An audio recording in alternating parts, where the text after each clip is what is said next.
नमस्कार दोस्तों, आप सभी का स्वागत है आपके अपने चैनल अवस्थीज में। हिंदू शास्त्रों में प्रत्येक देवी देवता किसी न किसी वाहन पर विराजमान होते हैं। जैसे भगवान विष्णु का वाहन गरुड़ और माँ दुर्गा का वाहन शेर है। आज की इस दिव्य कथा में हम जानेंगे कि कैसे शेर माँ दुर्गा का वाहन बना। तो चलिए इस अद्भुत सी कथा को हम शुरू करते हैं। एक समय की बात है, देवी पार्वती ने भगवान शिव को पति रूप में पाने के लिए वर्षों तक कठोर तपस्या की। लंबे समय तक जंगल में रहने से उनका रंग पहले से सांवला हो गया। विवाह के बाद एक दिन कैलाश पर्वत पर भगवान शिव और मां पार्वती आपस में हंसी मजाक कर रहे थे। उसी बीच भोलेनाथ ने हंसते हुए कहा, पार्वती, तुम्हारा रंग कितना सांवला हो गया है। पार्वती जी आहत हो गईं और उन्होंने कहा, मैंने आपकी प्राप्ति के लिए कठोर तपस्या की, उसी के कारण मेरा वर्ण ऐसा हुआ है। अब मैं तभी लौट कर आऊंगी जब मैं गौर वर्ण की हो जाऊंगी। और यह कहकर वे तपस्या के लिए जंगल की ओर निकल पड़ी।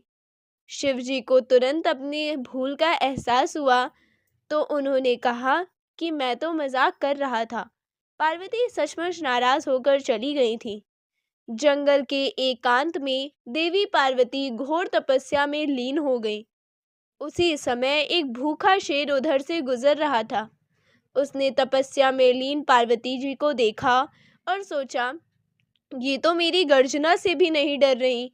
इनकी तपस्या भंग होने दो, फिर मैं इन्हें शिकार बनाऊंगा।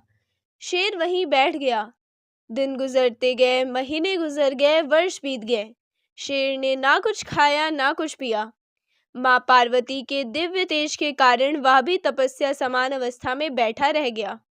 उसने ना माँ को हानि पहुंचाई और ना कभी वहां से हिला, मानो वह भी वर्षों से तपस्या कर रहा हो।